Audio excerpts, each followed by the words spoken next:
Hey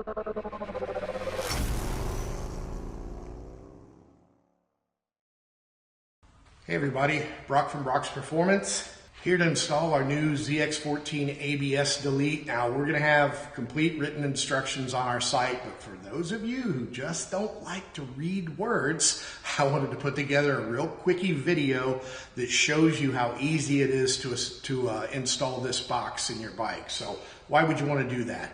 Well, maybe you didn't want the ABS version, but that's all you could find.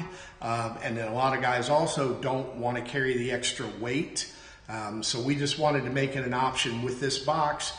You can electronically delete the ABS, but you can also completely remove the ABS. And usually on most bikes, you'll pick up, depending on what you put back on and which lines and so forth, you'll pick up about a 7-pound savings in weight. 5 to 7 pounds, depending on the bike. So anyway, let's just get right to it.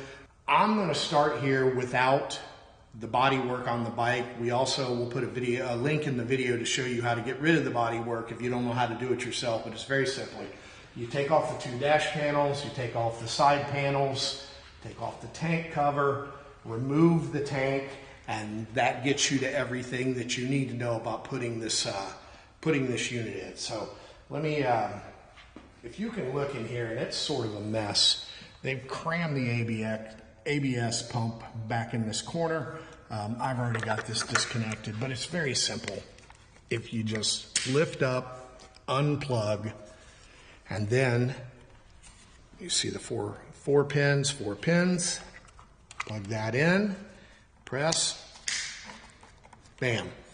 That's it. It's installed. Now, one of the things I do want to mention, if you look right here, we also unplugged the rear ABS line. Now, if you're going to delete all this stuff, you get rid of that, you get rid of your, change your brake line, all that. But if you accidentally leave this plugged in and you go to take your bike for a ride and the speedometer doesn't work, it's because if you have the front ABS and the rear ABS connected, it confuses the bike. It doesn't know what to do. So you can disconnect this one. This one's the simplest since you've got to get in here anyway.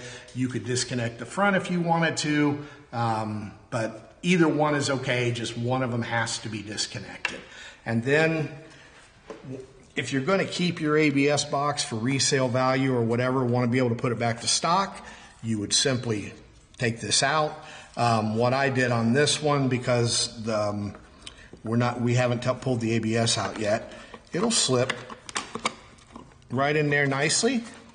And then of course, if you remove the ABS pump, you'll have all that area in there. All you want to do is make sure that wherever you put this, that to keep it out of the weather. It's going to be naturally shielded because it's behind the cover that goes here, but anything you can do to keep it from getting wet if you're riding your bike on the street a lot is a good thing.